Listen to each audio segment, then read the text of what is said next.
para naman sa mga kawawa nating kababayan na napipirwisyo sa problema ng kakulangan ng maayos na kuryente.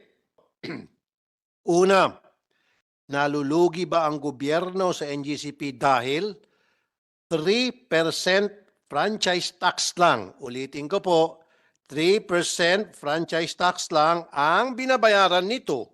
Samantalang ang ibang Pilipinong kumpanya nagbabayad ng 30% tax. Number two, is there a violation of the anti-dummy law considering that there are Chinese nationals who are executives in our corporate structure? They serve as managing officers who intervene in the management, operation, administration, and control of NGCP. Napag-usapan nga po nung last hearing, yung supposed to be minority, 40%. Sila po ang mayroong veto power pagdating po sa mga resolution na pinapasa po ng board. And also, yung pong chairman ng NGCP ay Chinese. At yung Pilipino ay vice chairman lang.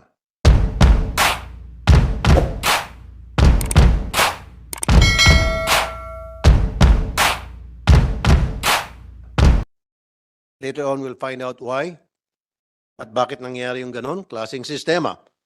Bakit ang mga titulo ng lupa at easement rights na na-acquire ng NGCP ay hindi nakapangalan sa gobyerno?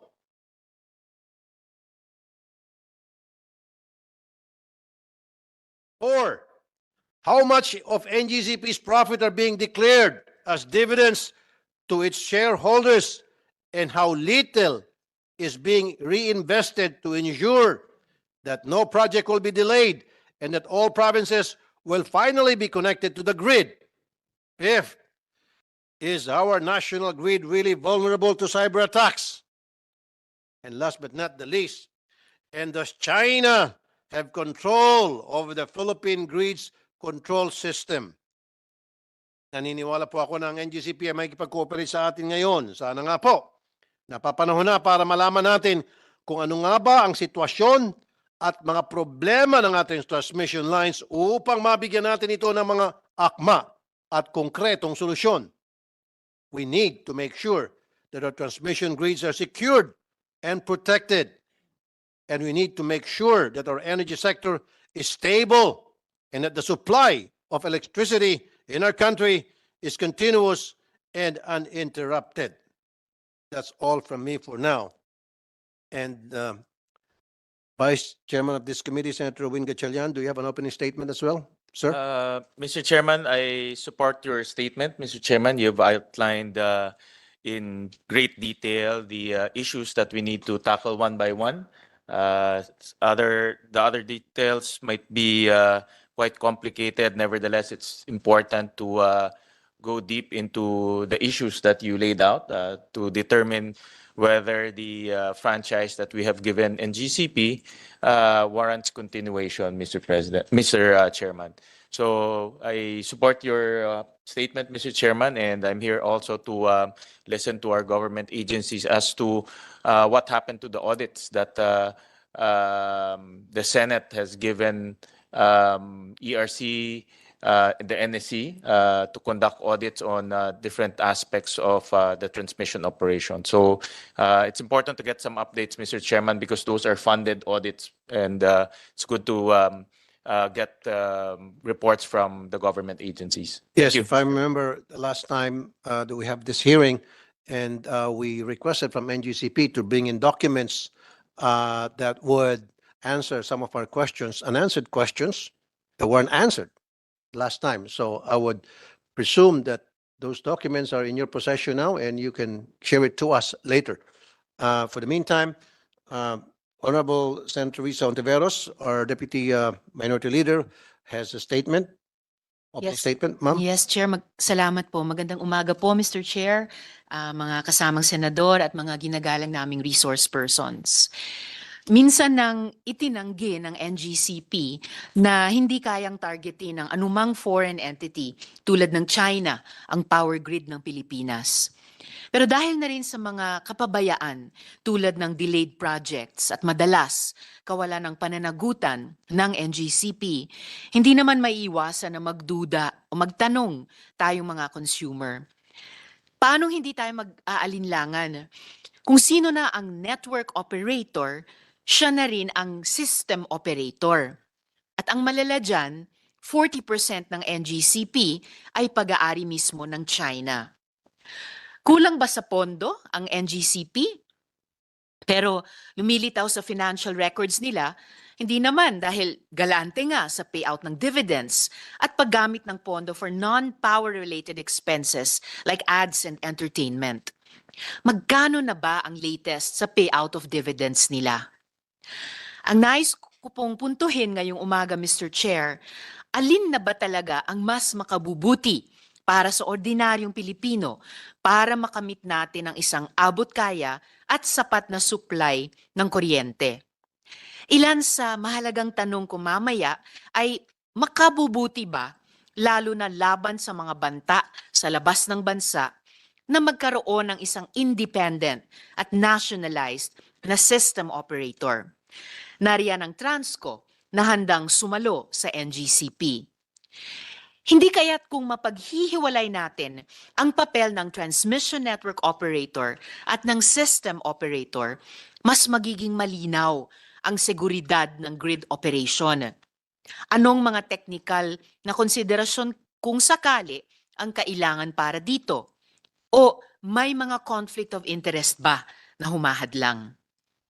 Habang hinahanap natin ang sagot dyan, sa huli, uunahin natin ang interes ng Pilipinas at ang integridad ng ating power sector.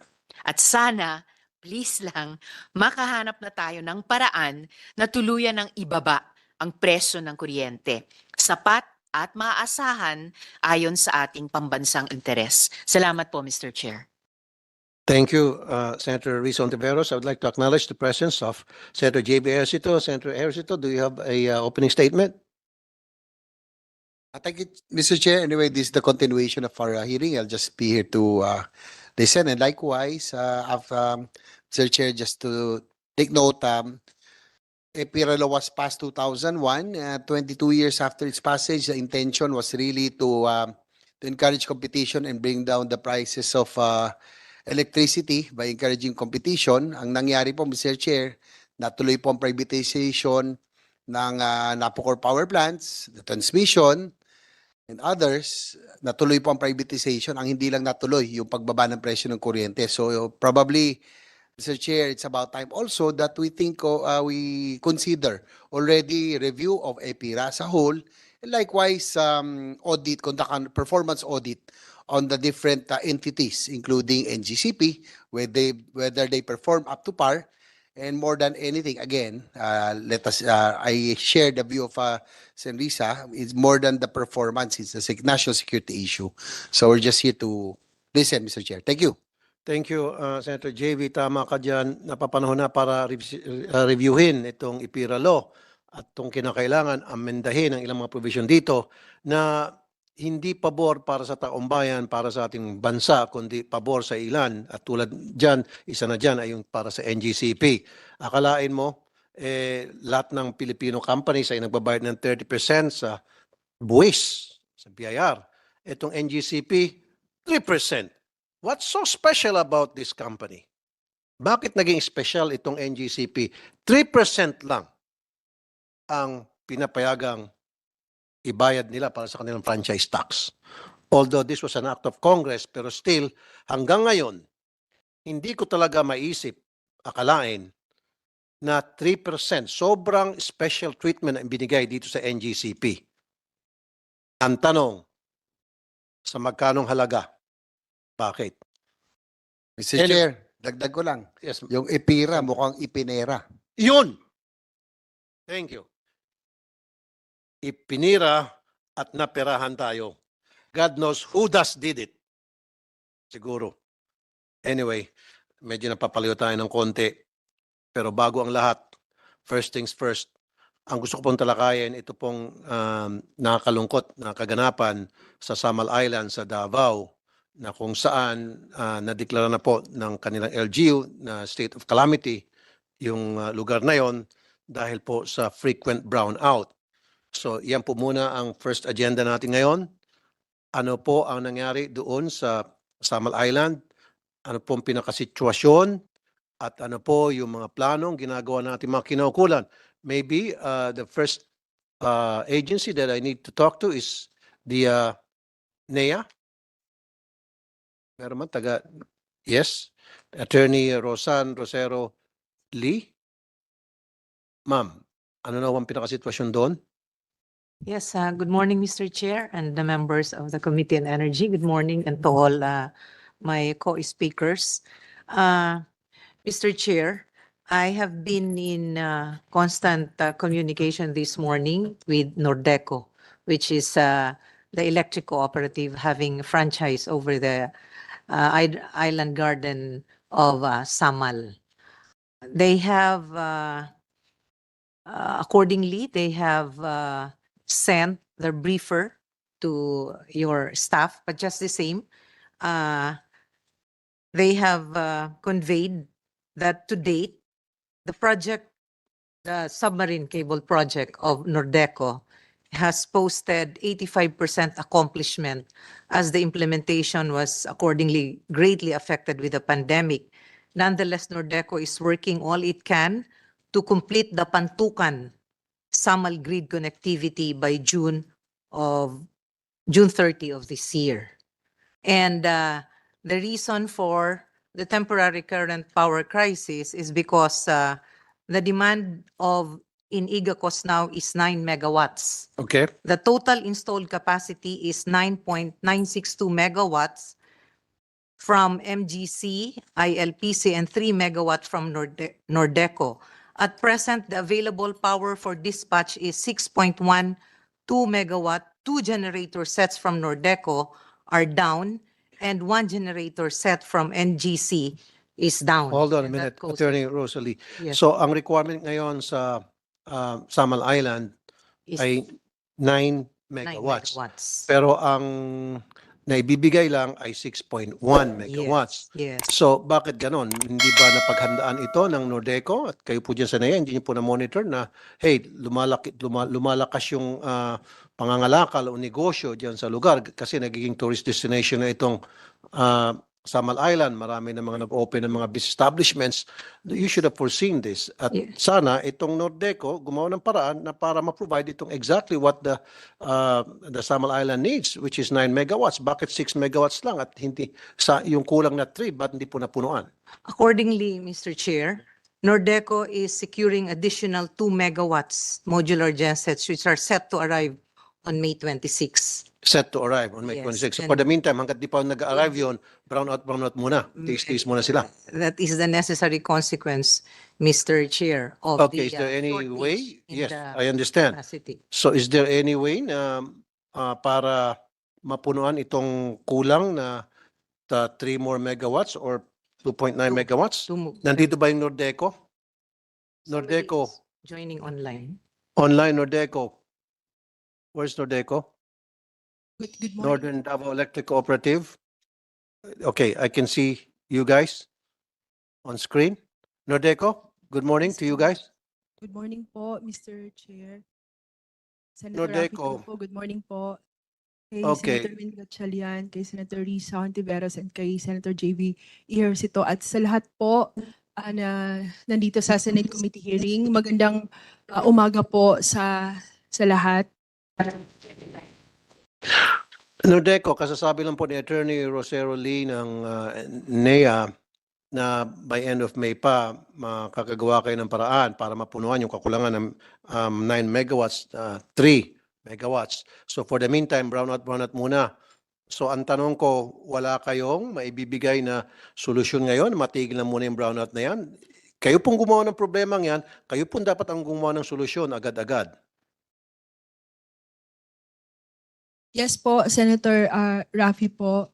Mr. Chair, yung ongoing po ngayon ang pagsasaayos po ng dalawang modular gensets ng Nordeco po pag-secure ng mga spare parts para maibalik po siya sa connectivity po.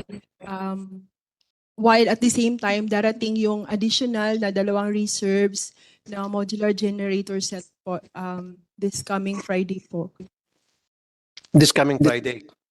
Opo. So pag dumating yung 2 modular gensets this Friday, tigil ng mga brownout doon? Is that what you say? Upon arrival po of the gensets po, i-connect po siya, i-synchronize po sa existing na modulator generator sets ng Mindoro Grid MGC po para ma-synchronize siya at hopefully po within the month po ma-stable na yung supply ng kuryente sa Samal po. Before the end of the month, stable now. But that's only a temporary fix, am I right? Yes po, sa temporary na current power crisis while wino-work out po yung connectivity ng Samal through grid from Pantukan po, Davao de Oro. Okay. So, Submarine kailangan cable. natin yung long-term solution. So, kailan kayo makapag-provide ng long-term permanent solution as much as possible? Oo po. Based po sa timeline po, scheduled po, by June 30, 2023 po of this year, mako-connect po ang Samal through grid, 69 kV po from Pantukan po. Okay. Yung mga cables doon ninyo, submarine cables, if correct me if I'm wrong, sintanda raw ng mga lolo ninyo? Hindi pa rin po napapalitan at nag-i-house na raw po. Bakit po ganun? Kumikita naman po ang Nordeco, lakas ng kita nyo, tapos hindi man lang kayo makagawa ng improvement at yung kinakalawang na, bulok-bulok na yung mga kable. Why is that? Hindi ka nag-invest sa improvement para kayong NGCP. Idol nyo atang NGCP. As to po sa submarine cable po, yung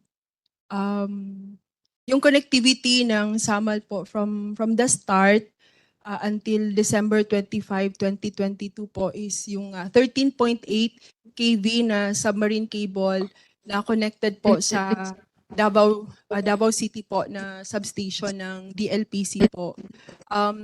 Nung nagka-trouble po siya last December 2022 po, yun siya yung temporary po is yung sa modular generator sets. Pero prior to that po, ongoing na yung pagtatrabaho po ng connectivity ng Samal. Yung bagong submarine cable po, sa Pantukan na siya i-connect. Okay. All right. Meron akong nagawang research. Nandito ba yung mga taga-DOE? Do we have people from DOE? Okay. Panahon ni FBR, former President Fidel V. Ramos, nagamit ito, yung barge na modular power plant na kapag brownout sa isang lugar, darating tong barge, meron ng power plant doon, ipa-plug in lang, mabilisan, agad-agad nakakapag-provide ng power. Is this something that we can do here? Pero syempre, alam ko merong may charge dyan, gastos. Yung gastos, ikarga natin doon sa electric cooperative. Is that something that we can look into? Yusek Garin? Good morning, Chair. Since we're talking about 20 years ago, I leave it to Asik Mario. Panahon niya pa yan. Oh, okay. Thank you. You know what I'm talking about, Asik Marasigan, right? So, pwede ba natin ibalik yan? Ito'y temporary fix, of course, kaysa naman magkasira yung mga appliances ng mga kababayan natin, nagkagewang-gewang yung kanilang mga negosyo, etc. So, may temporary fix habang hinahanapan ng long-term solution. And alam ko may gastos dito. Yung gastos dapat huwag ikarga sa mga consumer, dapat yun yung parang multa doon sa mga kooperatiba, power electric company. Ano po masasabi niyo po? Asik, sir. Thank you very much po and good morning, Mr. Chair. Thank you very much po dun sa question. Sir, yes, meron po tayo dating mga power barges na ginagamit po ng National Power Corporation. Much of these are installed and being operated sa mga off-grid areas natin. So, well, what we can do at the moment to possibly provide immediate relief is to coordinate with the National Power Corporation. If there is a possibility na merong free and available na power barge, yung pong hindi ginagamit, na pwedeng maipadala doon. Nonetheless po, we'll try to secure din kung ano yung pwedeng available na gensets na pwedeng madala immediately doon sa area. We'll coordinate din po ito with, not only with NPC, but with NEA at hand, definitely po makaka-produce tayo. Thank Me- you. Yeah, that's good. So right now, meron tayong mga available na mga barges na pwedeng paglagyan ng mga genset. Ipapavalidate po natin kagad yun. Kasi supposedly, kung meron namang gensets na doon sa area, may posibilidad ng connection point.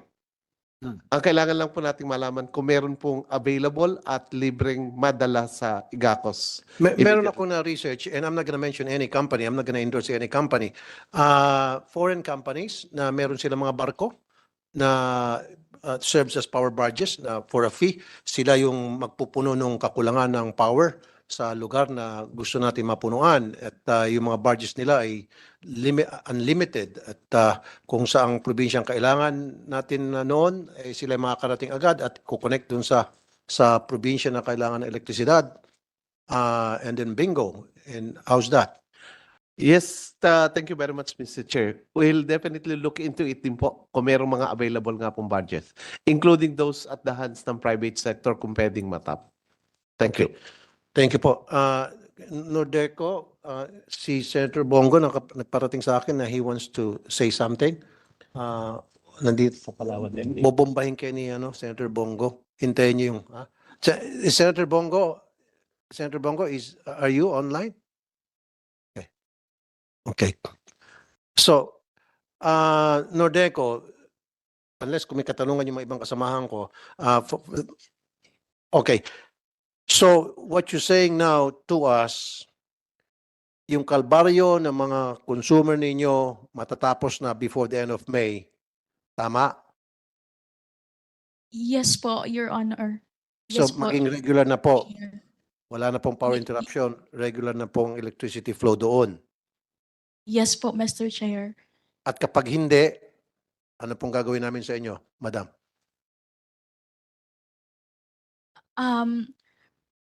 We will be facing po the consequence po of this crisis po for Island Garden City of Samal, and we really apologize po, Mr. Chair, and especially to the affected member consumer owners of the Island Garden City of Samal of what had happened in the previous days, Mr. Chair. Okay. Sige. Salamat, Nordeco. With manifestation from Senator Riza, ma'am. Salamat, Mr. Chair. Quick manifestation lang sa mga kauban sa Nordeco whom I was with almost exactly a year ago, May 30, 2022. I urge you po to take very seriously yung mga instruction at warning ng aming chair. I recall almost a year ago, top of mind ko that in fact, Nordeco was even AAA rated for a number of years.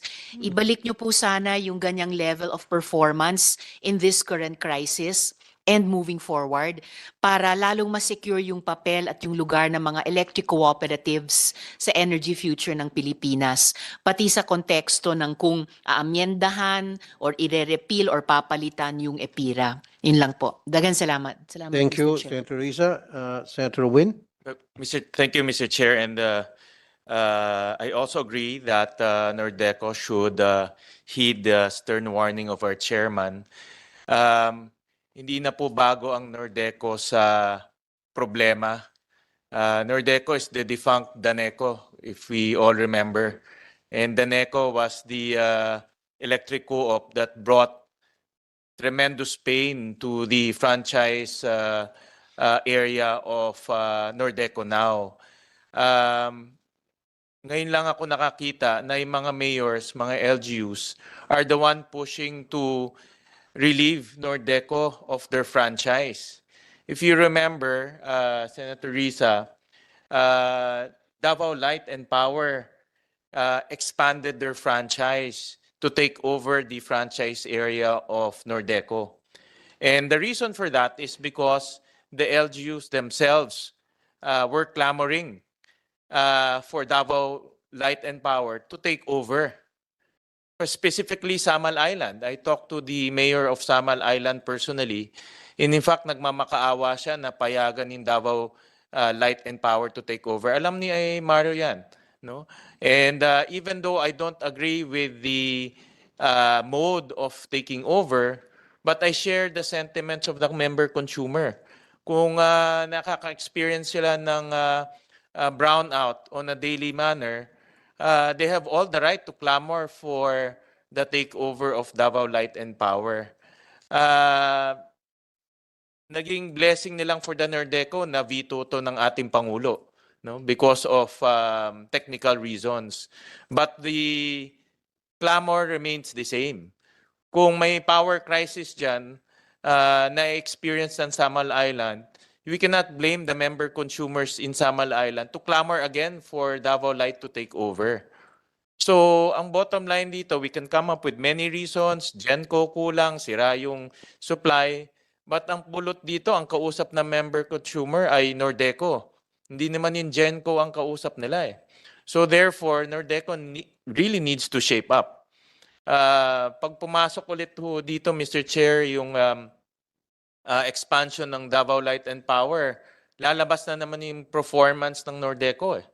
And if the performance of Nordeco will be put to light, definitely there's no argument that Nordeco should continue. No? So once again, I reiterate the call of our chairman that you have to shape up. No, ang bottom line is you really need to shape up. Hindi to ngayon lang na problema, matagal na problema na ito. From Daneco to Nordeco to ngayon, nagpalit lang ng pangalan but it's the same. No? Puro brownout po yung nangyayari. So I urge Nordeco to really do everything it can to shape up. I think this is the last chance. Once the Davao Light and Power franchise, I heard they will be pushing again, no? Comes to Congress, your performance will be evaluated, and if your performance will show that it's not up to par, then you cannot blame Congress for giving it to another operator who is more qualified. No, so that's why the call of our chairman is very important. No, again, you can come up with many reasons, but at the end of the day, it's the face of Nordeco who's on the line. So dapat gawin nyo lahat ng mga kaya. Andiyan na yung solution. Ang solution din, dagdagan supply. Just get generators para madagdagan yung supply. And also, i-anticipate nyo na yung problema. Nangyari, andyan na yung problema, wala pang solusyon eh. No, the problem has been there for matagal na, years. So, thank you, Mr. Chair. Thank you. Mr. Thank you. Chair, I would like to acknowledge the presence of Senator Grace Poe, who's online. Yes. Senator Mr. Grace, Chair, do you have an forgive- opening statement? yes, no, actually, I just want to support the statement of Senator Sherwin Gatchalian. The issue of Nordeco came to light also in our Committee on Public Services, because of the application of Davao Light. And so, just moving forward, in case Davao Light applies again for a franchise, we will definitely listen again and thresh out what the performance of Nordeco is, because this is a clamor coming from the ground. So that's all, Mr. Chair. Thank you, Senator Grace Poe. And now, proceed na tayo dito sa problema sa NGCP. I've invited Professor Roaldo Del Mundo, Associate Dean of UP College of Engineering, para magbigay sa atin ng insights tungkol dito sa problema tinatalakay ngayon about NGCP at itong mga practices nila na hindi po pumapabor sa ating pamalaan at maging sa ating mga consumers, mga Pilipino at large, kundi more favorable sa kanila at sa China, so to speak. Professor Del Mundo, good morning sa iyo, sir, at thank you for coming. Magandang umaga po sa inyo lahat, Mr. Chair and honorable senators and mga kasama po sa energy sector. Meron po akong kaunting presentation na Sige po. ginawa kaninang madaling araw. Kasi po ay na-receive ko po ang imbitasyon ng committee kahapon at binasa ko ho yung mga resolution at gumawa po ako ng kaunting presentation na sa palagay ko po ay makakatulong na magbigay ng inputs para magkaroon ng linaw po yung mga issues na gustong talakayin ng committee. If I may request po na i-present yung Comsec? short slides po na. And from here, I believe, Honorable Senators, na marami po tayong pwedeng itanong sa mga specific na ahensya like Transco and NGCP as well para po makumpleto yung information that I'd like to send. I also would like to say two things pa po, Honorable Senators. Number one, I wrote this presentation in the context of upon the enactment of the IPIRA law in 2001, the government requested UP to write the Philippine Grid Code and Distribution Code. And yours truly, together with Professor Magabo, wrote the Philippine Grid Code, which specify the performance standards for the grid management and operation, as well as basically, in effect, the technical implementing rules and regulation of the IPIRA law. Thereafter, I was commissioned in other countries to write their grid codes, and even in Vietnam, wrote the technical procedures to implement their grid code. That's number one. Number two, the government also requested UP in 2018 for a power sector expert to join Transco.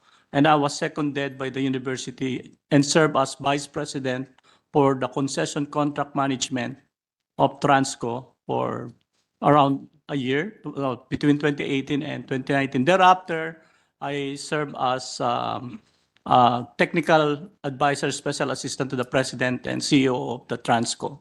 So it is in this context that I actually wrote some information that I thought could lead eventually to a good discussion about the issues that are being raised in the committee. First of all, I would like, next slide po. So I titled this presentation as Reliability and Security of Power Grids in the Philippines. As I understand, the resolution really would like to address these two issues, reliability and security. First off, I would like to put some framework on the reliability and security of the Philippine Grid Code from the perspective of the Philippine Grid Code, which specify the performance standards and what are the objectives that we would like to achieve in managing and operating the grid. So the grid code actually requires that there would be long-term reliability can be set primarily in the aspect of planning and development, and that's why it has a very, very clear and criteria in system planning, in the preparation of the power development plan that would lead to the power plant projects, the transmission development plan, primarily for the grid, and then for the distribution code, the DDP. The timely projects out of these plans is what the grid code is actually after. And the procedures on preparing this was specified in the grid code. Secondly, there is also the dimension of operational reliability, which in technical term, we call this security. That means how to ensure that there will be no brownout at the grid level. As a matter of fact, the design and operating criteria of the Philippine Grid Code specify very, very specific criteria for the transmission network and the system operation reserve. For the transmission network, the design and operating criteria in accordance with the grid code is that we call it technically a single outage contingency. Sir, excuse me sir, mawalang galang na po sa inyo. Baka maubusan po tayo ng oras.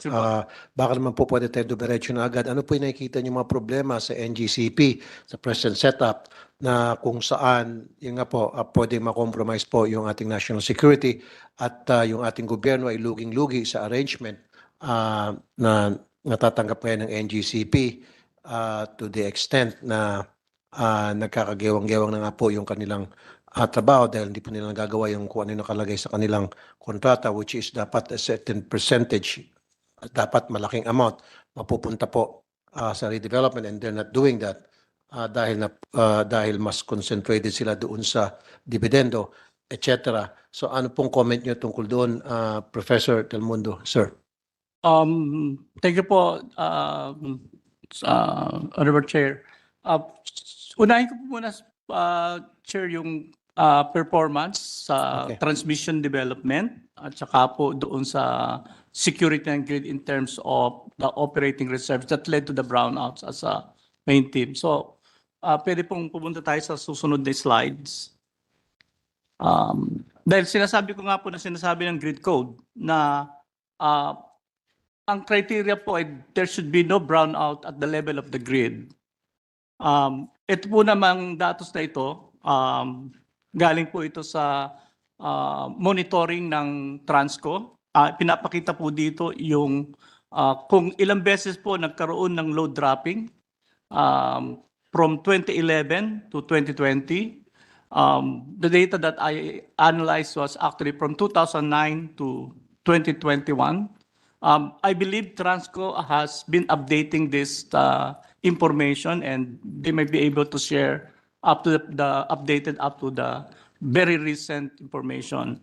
The point, Mr. Senator, honorable senators, that as the grid code is designed, yung pong automatic load dropping na nangyayari, meaning ibina-brown out po ang mga consumers sa grid level, ito po yung tinatawag sa grid code na last line of defense, which means po na yung in-specify ng grid code na magsasalba doon sa grid para hindi po magkaroon ng outage ay nag-fail. Yung tinatawag nating ancillary services at saka contingency at saka dispatchable reserve po, Senator. Secondly, sinasabi po ng grid code na kung may mawala mang transmission line, naka-outage sa transmission line o substation transformer, dapat hindi po magkakaroon ng brownout. At sa datos po na ating pinag-aralan, lumalabas po na ang dominant po na trip frequently ng grid sa Luzon ay ang HVDC interlink between Luzon and doon po naman sa Visayas ay Panay Negros. Nevertheless, we're showing that dapat to zero ito, pero may numero na dapat po hindi nangyari. Pangalawa po sa transmission development, next slide. Next slide po. Hindi po. Pakibalik po. Sa transmission development performance naman po, pinapakita naman po dito kung paano na-implement ang transmission development plan. Kaya po binanggit ko kanina yung grid code, nililinaw po sa grid code na ito ang susi doon sa long-term reliability na magpiprevent ng future outage. So kung hindi ka nag-implement ng project o delay the implementation project, ang resulta po, puro Okay, brownout. thank you, Professor. So, sa NGCP, marami kayo mga projects na hindi niyo po na-implement. This is a violation of your franchise contract agreement. And this could be a ground na para makansela ang inyong franchise. Ang binibigyan yung dahilan palagi ay COVID, and then pangalawa, yung sa acquisition ng right of way. Professor Del Mundo? With regards to the Ito yung reason- palaging binibigyan na reason, COVID. Yan ba'y pwedeng gamiting rason? Valid ho ba yun? Na yung COVID at saka yung sa right of way na problema nila kaya hindi sila nakapag-implement ng development na necessary para ma-improve yung kanilang serbisyo. Okay. Tungkol po doon sa COVID, sa akin po pag-analisa ng mga datos ng mga outages sa grid natin at saka sa mga projects na in-approve ng DOE sa TDP ay simulang-simula pa po nung as early as 2010, nag-start na po din mag-delay. Kasi po meron din silang in-assume na project from Transco yun po, nagtuloy-tuloy din ang delay noon. At yung mga proposed na projects at inapprove ng DOE for the transmission development ay nangyari po yun even before COVID. Okay. Long Okay, before. thank you, sir. So even before COVID, meron na talaga sila mga delay. Opo. Okay. Now, ito ba pwede natin gamitin dahilan para mabawi po yung kanilang prangkisa? Nasa wisdom po ng Kongreso yung sub branches in my... So we can use this as reasons kasi marami silang dahilan eh.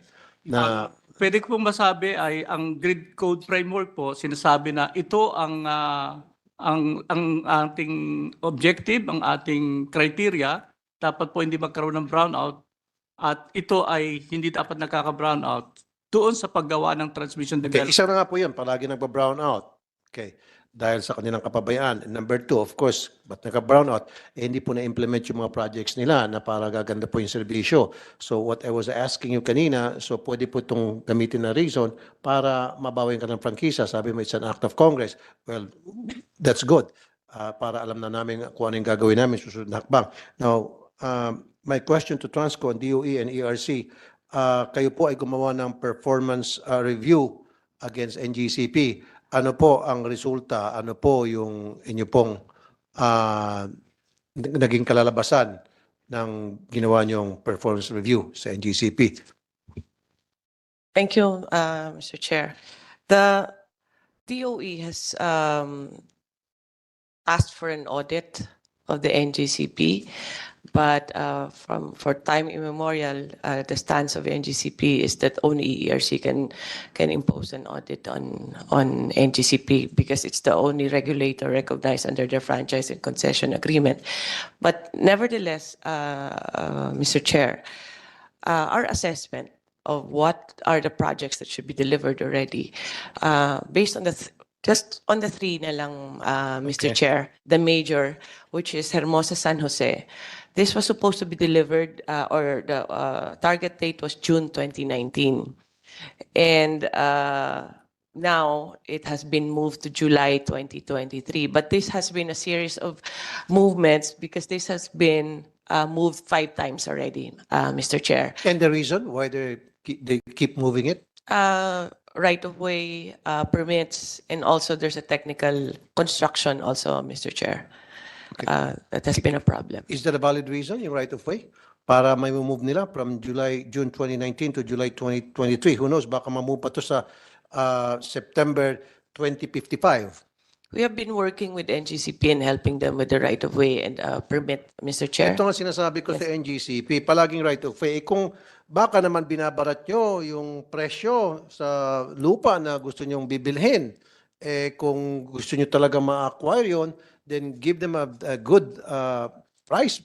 Taasan nyo pa kung ano yung nasa market. Total, malaki naman kita nyo para matapos na, para pumayag na. Diba? Yung maya na lupa na para ibenta sa inyo. Hindi na kayo magka-problema sa right of way. So, Yusek, Sharon Garin, so, yun po ang palagi nilang binibigyan na dahilan. Yes, Bukod sa Mr. Chair. COVID, ito naman po yung right of way. Yes, Mr. Chair. Recently, Go ahead po. Go ahead. the last problem, because we have helped them with their right-of-way and permit problems, that's finished, almost finished already. Ang problem now is the stringing. The towers have been built, but wala pa yung kable na. And the reason? It's for NGCP to answer, Mr. Chair. That's the construction side, the technical side that should be within their capacity. So, nandun yung tower pero wala po yung cable. I would venture to say about 90% of the towers are up already, Mr. Chair. 90% of the tower and the cables? The cables, the stringing, they are having it's not flawless. I think it's more of the NGCP that could answer that, Mr. Chair. But hindi kasi ganun lang na aakyat lang yung tao at maglalagay lang ng cable. It has to be experts. It's a very technical job. So I'm not sure if they have enough manpower to complete all the 3 major projects, Mr. Chair. So, you said you don't think if they have the manpower. What made you think so? Because the delay is, there's delay So every they time, don't have sir. that expertise? Wala silang mga tao na kayang gawin po yun? I think they have expertise. I don't know if they have enough, Mr. Chair. They don't have Mr. enough. Chair. Go ahead. Thank you, Mr. Chair. Speaking of audit, pwede rin bang tanungin yung ERC nga, si Ms. Di Malanta, if a third party has reviewed or evaluated the performance of NGCP bilang system operator? At kung oo, ano po yung mga findings ng third party na ito, Mr. Chair? Go ahead, ERC Mona de Malanta, ma'am. Thank you po. Magandang umaga po sa lahat sa committee, Mr. Chair, and the honorable senators. To address po yung tanong ni Senator Risa, ma'am, wala pa po on the system operator side. Yun pong audits that we have been conducting as ERC is in relation to the reset. So yung asset, yung building blocks po nung reset natin. But as mentioned po, I think by Yusek Garin as well and in previous hearings, nagpatawag naman po si DOE ng performance audit on all the aspects, system operation, concession agreement obligations as well. Pero hindi pa po yan, nag-organize pa lang po yung task force that will conduct that audit now. And Ma'am Di Malanta, Mr. Chair, hindi pa huli para posibleng i-expand yung performance audit na yun to include an evaluation of NGCP's performance as the SO. Yes, ma'am. Pwede pa po. Binabalangkas pa nga po yung scope po nung audit po. Okay, salamat po, ma'am. Salamat, Mr. Chair. Thank you, Senator Riza. Now, let's go to Transco. Ang representative nila is Good morning, Ah, Your Honor. Miss Dina Dizon. Gumawa na ho ba kayo ng performance audit review sa NGCP at ano po yung naging result? On a regular basis, so we have teams doing inspection of the transmission assets of NGCP. So may annual inspection plan, may annual schedule. These the observations that arise from these audits have been addressed in general. Are being addressed by NGCP. Pero these are on the operation side, yung day-to-day or the facilities within already functioning transmission substations, etc. And another, however, we are not able to do inspection of projects. Of ongoing projects, so just the Did mention it to us during the last hearing na hindi kayo pinapapasok. Off yes, limits kayo doon sa kanilang mga planta. ongoing projects po of Mga ongoing limits. projects. Okay. Yes, sir. But do you still encounter that kind of problem na kapag kailangan niyo pong bumisita sa kanilang mga planta, titingnan yung mga linya na kasama sa trabaho ninyo, kayo po'y pinipigilan? Do you still have that kind of problem? Meron po, in general, pag sumulat kami nagpadala kami ng annual inspection, ng inspection plan that involves the ongoing projects, dinideny po nila yon. Although, if I may say, just this week, for the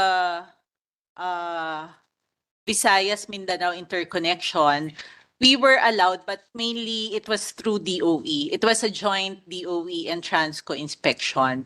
And for that particular project, so with the official of DOE, na-allow po kami. Okay, but in certain projects, kayo po ay dinideny yung inyo pong Yes. request na para gumawa ng audit, inspection, and ano pong binibigyan na reason?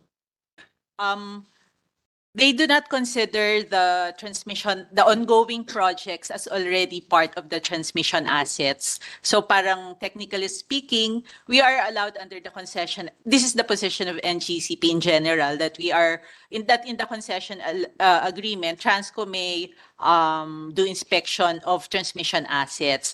But I think their position is that since the projects per se are not yet considered transmission assets, then hindi pa pwedeng i-inspect. Until such time na na-declare na transmission asset, hindi kayo pwede mag-inspect. Ganun po Yun yung stand nila. doon sa sagot nila sa And then, di ba nagkaroon na kayong kasuhan tungkol dito? May arbitration na? There's an ongoing arbitration case, Mr. Chair. And this is part of one of the issues is also the inspection of Okay. projects. Mr. Chair. Senator Riza? Clarification po, Mr. Chair, kay VP Dina. Pero hindi po ba ang ongoing projects ay in compliance with the Transmission Development Plan?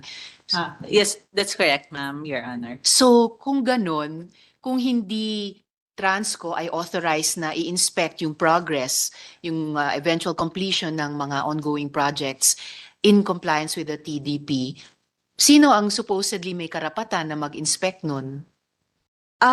Again, we got the sense from NGCP, yung sa mga previous dealings po namin sa kanila, that they will recognize ERC as ERC being the regulator. Okay, very good. Then, therefore, thank you, Senator Riza.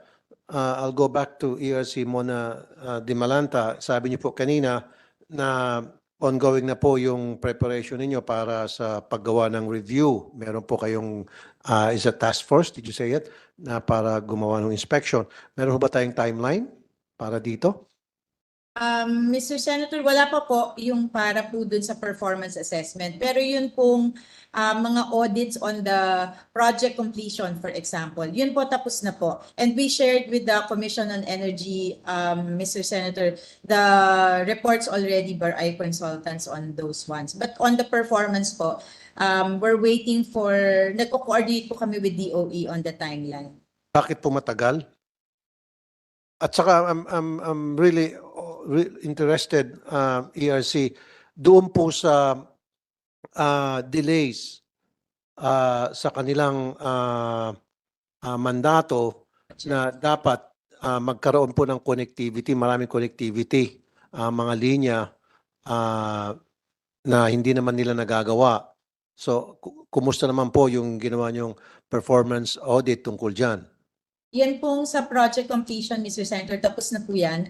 We submitted the copy po to your office. And I think nabanggit na rin po kanina din, and yung last na hearing po natin na significant po talaga yung delays din on the project completion. So, sinasabi nyo, there is really a significant delays doon sa completion of the project, sa performance nila, na nakasad naman talaga sa batas, dapat ginagawa nila yon. At hindi na po pwedeng gamitin yung COVID kasi I was informed kanina, was it si Professor Wally, even before COVID, meron na sila mga delays. And then nung COVID, natuwa sila, sabi nila, wow, buti na lang, blessing in disguise to. Pwede namin gamitin tong dahilan. And then after COVID, nandiyan pa yung sinasabi nilang right of way. NGCP, the last time we were having this hearing, magpo-provide kayo sa mga documents sa amin? Attorney Morning, Mr. Concepcion? Chairman. Yes, Mr. Chairman. Based on the letter of the Senate Committee on Energy dated May 22 to 2023, we are actually submitting 4 documents. These are the audited financial statement as of December 31, 2022, the secretary certificates covering board resolutions. Meron po kayong sinabit niyan? It's with me right now, Mr. Chairman. It's with you. I was going to submit it, but I was told to manifest it to the chair.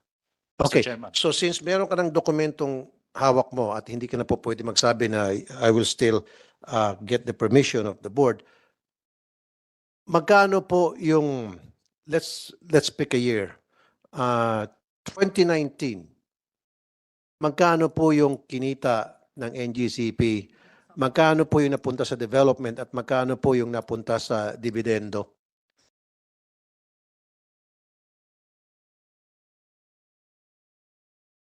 What year, Mr. Chairman? 2019. In 2019, Mr. Chairman, the net income would be 20 billion. 20 30 billion. million. I'm sorry? 20 billion, 30 million. That's rounded off, Mr. Chairman. 20 billion and 30 million. Okay, how much of that amount went to the development and how much went to the shareholders? Mr. Chairman, Dividends? that's the net income. So that's the net from the gross. Anyway, the actual capital outlay for 2019 was 39 billion 364 million. Okay, 39 billion, 364 million. Okay. Yes, sir. And the the dividends were for that year 15 billion. So sa 39 billion, 15 yan napunta sa dividendo. No, Mr. Chairman, that would come from the net income. Sir, pinaikot-ikot mo ako eh. 103, you can ask kung ito na ba yung dividends. Okay, yung 20.30, yan na ho yung dividendo nyo. No, sir, that's the net income. Okay, 20.30 is the net income. Okay, kaya nga, so out of the 2030, sir, pinaikot-ikot niyo po ako, sir, although mahina po ako sa math, yung ginagawa ko po, simple questions, ginagawa niyo pong complicated. You're giving me a complicated answer. My simple question again, sir, at meron pang bumubulong sa'yo na isang attorney, pareho kayong attorney, so kukuyugin niyo ako hindi ako attorney. So anong labang ko? But anyway, simple question needs simple answer, please. 20.30 billion net, 2019, right? Yes, Mr. Net Chairman. na revenue. Ilan po dito sa 2030, 20.30 billion ang napunta sa dividendo? 15 billion, Mr. Alam Chairman. pa? 15. 15 billion. There you go. So, 75% napunta sa dividendo.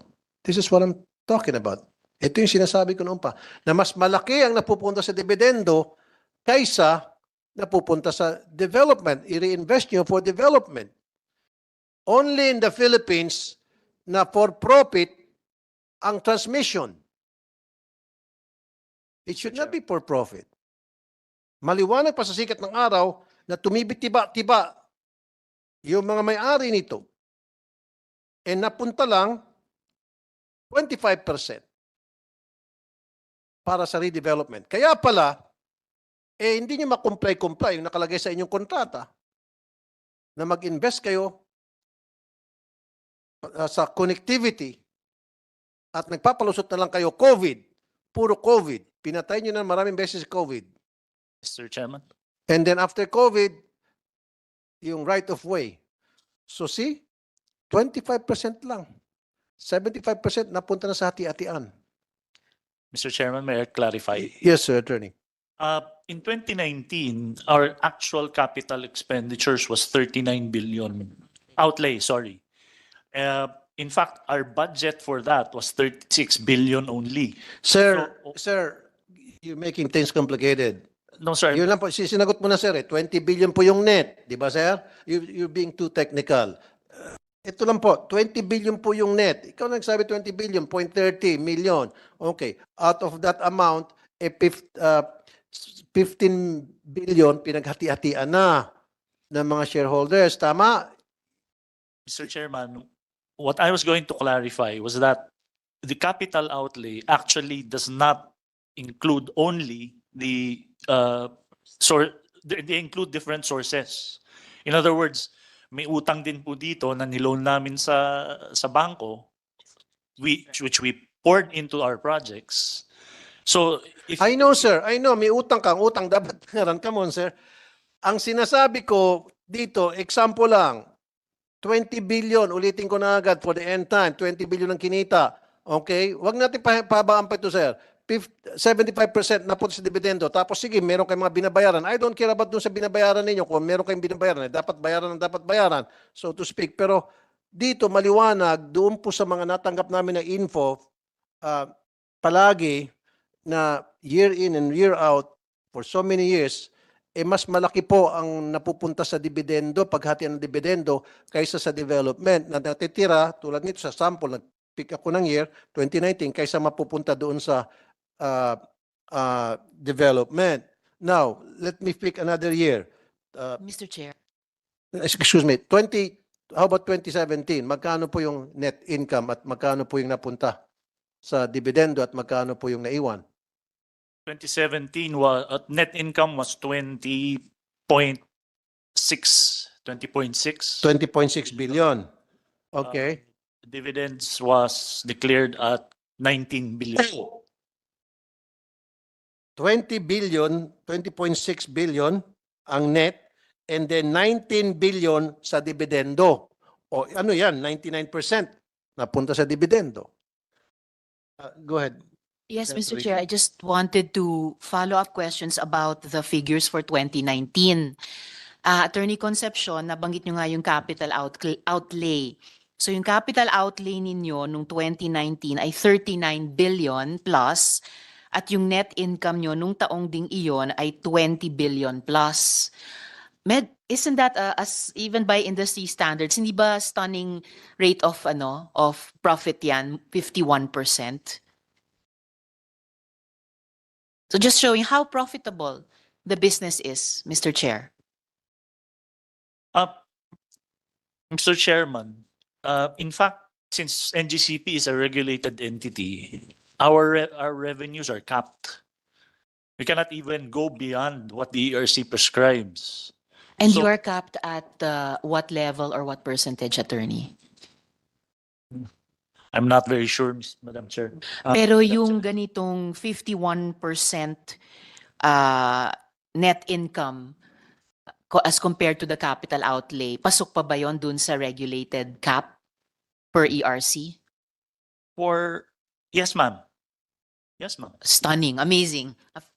Off the top of my head, Mr. Chair, I think it's something really to be reviewed sa ating pag-review ng EPIRA. Tapos yon, yung line of questioning ng Chair, dun sa net income nung 2019 na 20 plus billion, nakakagulat talaga na yung dividends ay 15 billion. Sabi nga ni Chair, 75%. So in that year, 2019, magkano ang ginastos ng corporation para sa development ng grid? Ma'am, that's the capital outlay. That's the whole actual capital. outlay. 39B. Yes, ma'am. And the sources for that come from different sources, like what I was saying. So, yeah, what we need to look after under the concession agreement is the debt equity ratio, because we are forced to, or well, compelled to follow that, Madam Senator. And what was the debt equity ratio in 2019?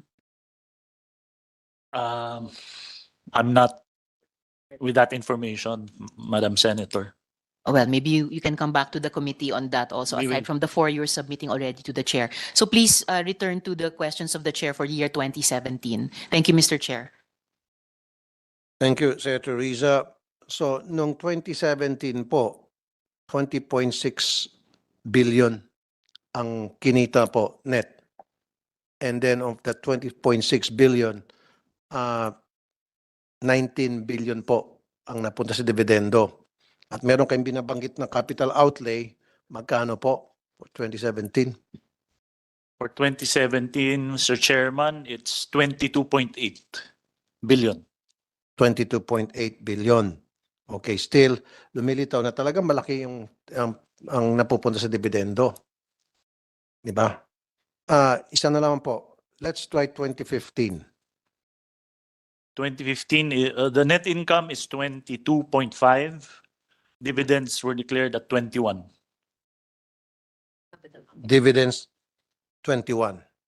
Capital outlay was at 16 billion. Mr. Chair. Mapapasana all ka na lang. Sabihin siguro lahat ng mga negosyo sa Pilipinas, sana all. See? This is what I'm talking about. Mr. Chair. Go ahead. Salamat, Senator Mr. Risa. Chair. Just to add po dun sa discussion natin about the 2019 figures. So, ang information ko po, yung capital outlay ng korporasyon na 39 billion plus, galing sa transmission charges. So, sa mga ibang stakeholders, mga consumers.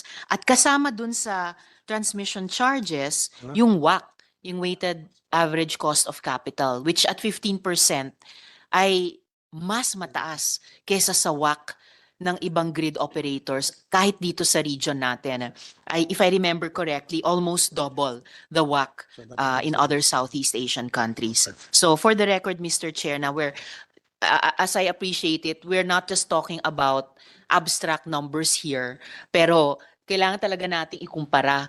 Tama po ba ito ayon sa EPIRA? Yes, and also in comparison sa best practices din sa ibang mga bansa which enjoy cheaper electricity and mas fair yung profits na nakukuha ng mga korporasyon. Dito, yung WACC pa lang halos doble ng WACC ng ibang mga bansa. Madam Chair, Thank you, Mr. Chair. okay, thank you. Balik tayo dun sa 20, sa makitang ulo ko, makita ko itong mga figures na ito. 2015, 22 billion po ang net, 22.5 billion. 22.5 billion. And then 21 billion ang napunta sa dividendo. Yes, Mr. Chairman. Now, itong 21 billion na napunta sa dividendo, ibig sabihin ito yung perang napunta mismo sa mga shareholders. Tama? That's correct. Mr. Chairman. Naibulsa nila. Tama? Well, it went to the coffers of the Exactly. shareholders, Yeah. Mr. Chairman. So, nagkakaproblema na nga kayo sa mga development. Ba't di nyo lang binuhos itong 21 billion? Di ba?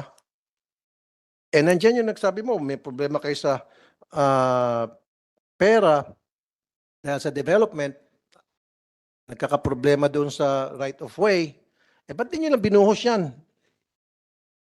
Ako dapat isipin yung pagkita, kumita, pagbulsa. Anyway, pera naman yun dahil income yan. Sana, binuhos na lang doon sa, nire-invest yun na lang sa development. Malaking pera din itong 21 billion. I agree, Mr. Chairman. But, well, the capital, the budget for that year, which is 16 billion, was also considered. I know, sir. I know yung sinasabi mo, may capital outlay ka pang mga sinasabi, hindi naman po ako accountant, po. Okay, pangkaraniwan tao lang po ako. Pero using common sense and logic, yun lang po yung ginagamit ko rito.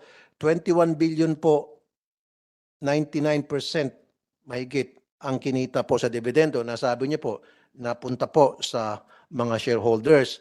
Now, imbis na sana napunta sa mga shareholders, kahit na sabihin natin, mataas yung capital outlay nyo, sana ibinuhos na lang po sa development.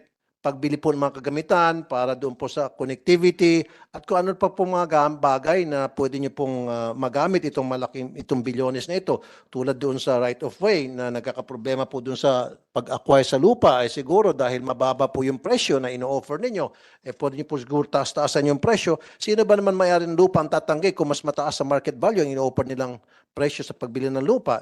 Things like that. So ang nangyari kasi sir, mas inuuna nyo pa po yung kita versus po doon sa sana unahin natin yung pong maging maganda at maayos na serbisyo sa pagpapagitan, paglagay po ng maayos na mga linya, transmission lines, yun po yun And this is the reason bakit po tayo nagkaka-brown out, nagkaka-problema dahil kulang po sa development activities.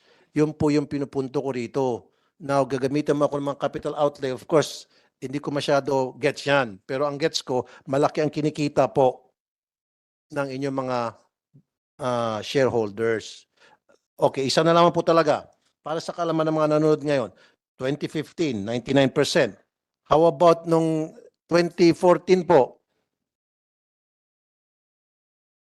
2014, the net income was 22 billion. 2014, okay. 20 billion. Net income. Magkano po napunta sa dividendo na napunta po sa mga shareholders? Well, in this table, it's 24 billion. Ano po? 24 billion. Napunta sa dividendo. Dividends, Mr. Chairman. Negative pa. Negative pa tuloy yung sa net income. So 20 billion ang kinita. 22, Mr. Chair. 22 billion ang kinita. Magkano po napunta sa mga shareholders? Is it 2014, Mr. Chairman? 2014, yes. 24, Mr. Chairman. Okay. Wow. Noong 2014, kumita ng 22 billion net. Okay? Bulong muna kayo. Bulong pa more. Sige. Tapos na? Okay. Ulitin natin. Wow. Slow motion. Noong 2014, ang kinita ng NGCP umabot sa 22 billion. Tama? Pero, ang ibinayad sa mga shareholders ay 24 billion.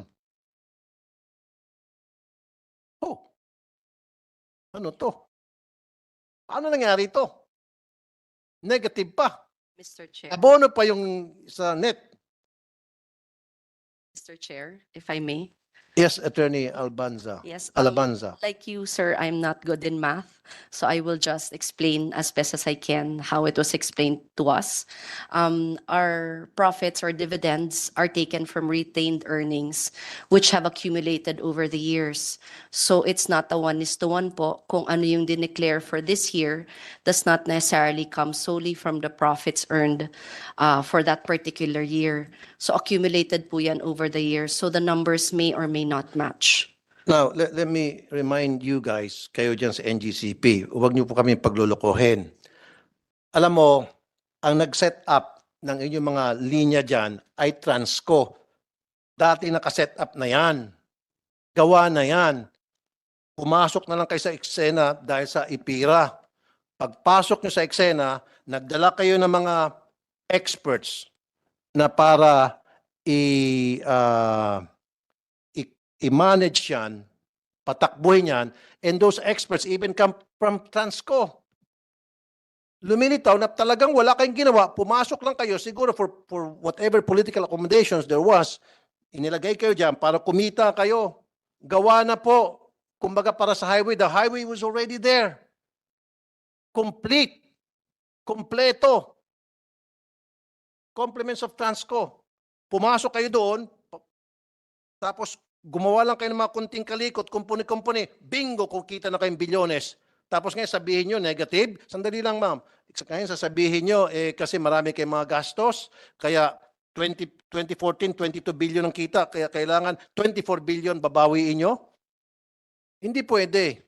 Buti sana, ma'am, kung yung nangyari noon, kayo po ang nag-build ng transmission line, buti sana kung kayo nagmamayari niyan, 2 days, kayo po ang naglagay niyan. Hindi eh. Pumasok po kayo, gawa na po yan eh. At siguro ang pinaka-investment nyo na lang doon, yung mga technical experts. At yung mga technical experts na yon, hindi naman talaga galing sa inyo. Original, galing sa Transco, ang karamihan doon. Ito po yung sinasabi ko, we've been had. We've been had. Naloko po yung taong bayan dito. Naloko yung ating pamahalaan. Kaya it's about time na seriously reviewin po itong IPIRA law at kung kinakala meron tayong gagawin mga amendments, gagawa tayo. Hindi po talagang luging-lugi po ang taong bayan dito. Saan ka nakita na papasok kayo sa isang negosyo, na tayo na yung negosyong yon? I'll give you an example. Parang pumasok kayo sa isang grocery store. O, nandyan na lahat, mga kagamitan. Doon pumunta lang kayo para ayusin yung mga benta. Kumting kumpuni para maging mukhang okay yung itsura ng sari-sari store. And then kumikita na kayo doon sa mga laman noon. Ganun po talaga exactly what happened. Mr. Chair. Ma'am, excuse me. We give it to you in a silver platter. Really. We give it to you in a silver platter. At, and now, see, excuse me, Senator, nainit ng ulo ko. So, sorry, Madam Senator. Again, hindi po ako expert sa math. Inaamin ko naman yan na hindi po ako magaling sa math. Okay, hindi ako nagmamagalingan. Pero again, I said, I use common sense just like karamihan sa ating mga Pilipino gumagamit ng logic at common sense. O, 22 billion ang net ninyo. Tapos 24 billion ang pinaghati-hatian. So negative pa. Diba? Sorry, Madam Riza. Go ahead po, ma'am. It's all right, Mr. Chair. Salamat po. Gusto ko lang dugtungan yung pagtatanong ng chair sa NGCP on the numbers, no? So yung net income, capital outlay, budget, dividends. I'm guessing na most of these numbers related dun sa business ng NGCP as transmission service provider. Curious din ako dun sa yung role ng NGCP as system operator. So gusto ko ring balikan, Mr. Chair, si Prof. Wally at tanungin baka din Transco or ERC, ano pong percentage ng business ng NGCP ay konektado naman sa function nila bilang system operator? Meron po bang number tayo mailalagay doon? In my recollection, Your Honor, when I was Vice President of Transco, in-update po natin yung value ng assets ng transmission and system operation na magkahiwalay. At lumalabas po sa aming pag-aral ay 6.8% lamang po ng total assets ang sa system operator. Meaning, the value of the business of the transmission is about 93% and 7% is the value of the business. So meaning, hindi po yung lucrative na aspeto ng negosyo. As a matter of fact, sa buong mundo po, ang framework po ng system operator at saka po yung market operator, this is the independent non-profit industry coordinators na nakahiwalay po doon sa transmission. Dahil ang business function ay nahati po sa generation, transmission, distribute, supply. Tapos may overarching po na magko-coordinate ng industry, ang technical coordination gagawin ng system operator, at ang practice po sa buong mundo ay non-profit po yung system operator. Kaya din po sa buong mundo din ay ang system operator ay naiiwan sa gobyerno. Interesting, Mr. Chair, no, na ang practice pala or best practice sa mundo, yung system operation na napakahalaga pala kasi siya yung tumatawid sa lahat ng mga ibang aspeto Dapat ng gobyerno natin yun. dapat nasa gobyerno and non-profit pa. Pero kahit dito sa Pilipinas na ang system operation nasa NGCP, small percentage lang pala ang ina-account for niya sa buong negosyo ng korporasyon, 6.8%. Thinking ahead lang, Mr. Chair, dun sa pinopose nating lahat na possibility of reviewing, no, yung concession agreement. So if ever yung system operator function, kung kukunin ulit ng gobyerno or kukunin ulit ng Transco, it would actually cost less than a total Yes. buyout of NGCP. And lastly, at this point, Mr. Chair, mabalikan lang yung line of questioning ng Chair, particularly on the capital outlay. Tanong po sa NGCP, yung some of the capex po ba ng NGCP ay sourced mula sa transmission charges na ini-impose sa consumers? That's part of it, Madam Chair. Yes, that's right. And it's part of it. Pati po yung WACC, no? As I noted earlier, Mr. Chair. And lastly, at this point kay Professor Wally, so ano pong opinion nyo dito, sa puntong ito? Dapat po ba i-shoulder ng consumers yung capex ng NGCP? Okay. So sa negosyo po kasi kahit sa ibang bansa naman po, ang ating po mga investors sa industriya ay pinaglalagay ng kapital at dahil sila po ay naglagay ng kapital, they will always deserve profit. But it will be usually a reasonable rate of return na tinawag niyo po, Madam Senator, na WACC or weighted average cost of capital. Reasonable ba yun? Sa aking pong personal na opinion at sa aking ding obserbasyon, dahil ako po rin naman ay inassign ng World Bank in different countries sa mga regulatory agencies nila na tumulong din. In other words, hindi po reasonable. Hindi po ganun ang Okay. level. Alright. Thank you. Now, Salamat, Mr. Chair. thank you, Senator Risa. Mr. Chair. Excuse me, naawa ako dito sa NGCP. Nasaan yung wallet ko? Bigyan ko ng pera to. Kasi nga, doon sa 2014, 22 billion ang net, dividend na punta sa 24 billion, lugi pa raw sila ang lagay noon dahil nga po doon sa tinatawag ng capital outlay kasi sa mga investment na ginawa nila. Nakakaawa naman kay NGCP. Magkano pa talagang kailangan yung kikitain na dividendo para hindi na kayo magmumukhang kawawa at hindi niyo po gamitin yung capital outlay? Palagi na lang po capital outlay ang ginagamit ninyo every time na kayo'y maghati-hatian sa dividendo. Awang-awa na talaga ako sa inyo, sa totoo lang. Kayo, lumilitaw na kayo po ang pinakalugi, kinakawawa na kumpanya sa Pilipinas. Anyway, medyo malis ako ng konti. Sa board resolution, kayo po ang minority, 40%. 30%, may 30% group Filipino, another 30% group Filipino, so 60%. And yet, sa board resolution, kayo po may veto power.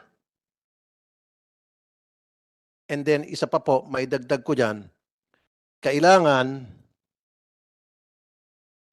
magkaroon po ng unanimous. Example, Nagsanib puwersa itong dalawa, yung Cuyuto, sino pa yung isa? Si Big Boy. Kunya, nagsanib itong dalawa sa isang board resolution para maging 60% sila. Right? So dapat masusunod na itong dalawa. Kaya nagsanib puwersa, 60%. Pero nakalagay sa inyong kontrata, kailangan magkaroon ng unanimous. Natural, yung China, hindi sasanib puwersa dito sa dalawa. Dahil walang unanimous, so doon kayo papasok at pwede kayo magbito. Masusunod pa rin kayo. Masusunod pa rin yung 40%. Am I right? It's not accurate, Mr. Chairman. It is not accurate? Yes, there is no such thing as a veto power by any shareholder, Mr. Chairman. No, pero ibig sabihin, kailangan doon sa kontrata, unanimous.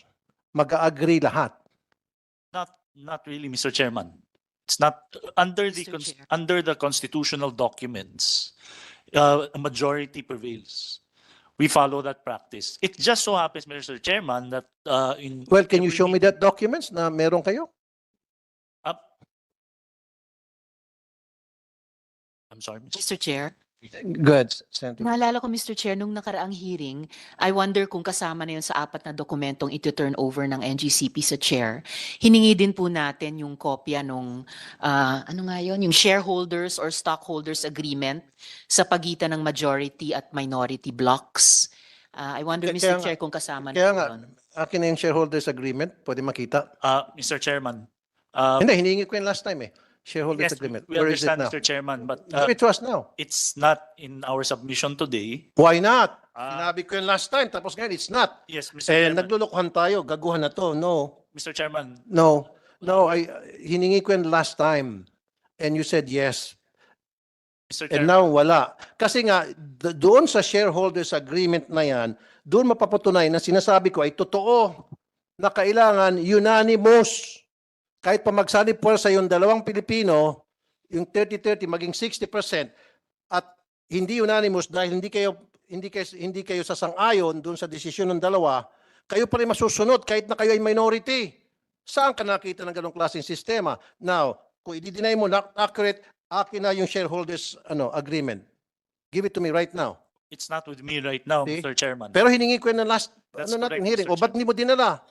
Mr. Chairman, what we're trying to explain here. No, wag mo akong pagitikutin, please.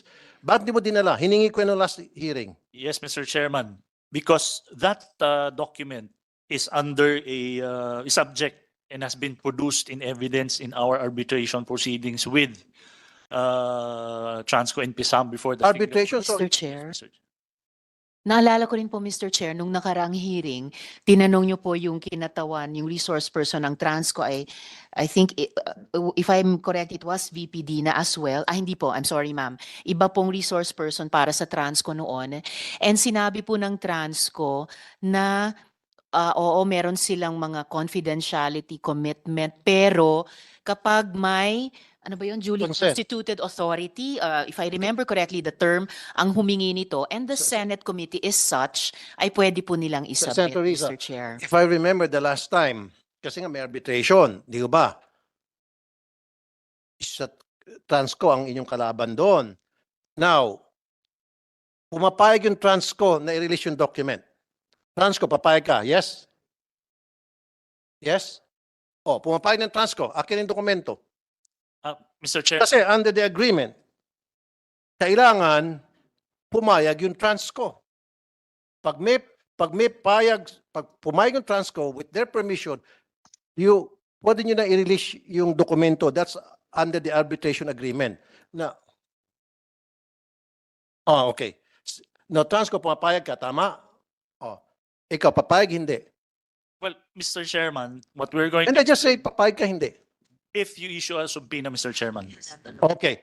We Yes, will. Mr. Chairman. Isabina natin. Yes, Mr. Chairman. That's the only thing that we're waiting for because that's the Okay, so excuse me para maliwanag. So pumapayag yung Transco and then pumapayag na kayo kasi pumapayag yung Transco So both pumapayag. Pero papayag kayo, kailangan ng subpoena namin. And we will. Go ahead, Senator Win. Mr. Chairman, I was going to say I move to subpoena the joint venture agreement and all related documents. So moved, thank Mr. you. Chairman. Okay, so maliwanag na tayo doon. Now, nakakapagtaka nga kasi NGCP na kayo yung minority and yet kayo yung palaging nakakalamang. You always call the shots. Parang ang dating po sa amin dito, nandoloko na po kayo. Under my watch as the chairman of Committee on Energy, I'll do everything in my power na para mapatigil na po itong kalokohan na ginagawa sa mga Pilipino ng NGCP. I'll do everything in my power na as long as I'm the chairman na para matuwid po yung mga kabaluktutan na sistema na hindi po pabor sa taong bayan, sa mga Pilipino.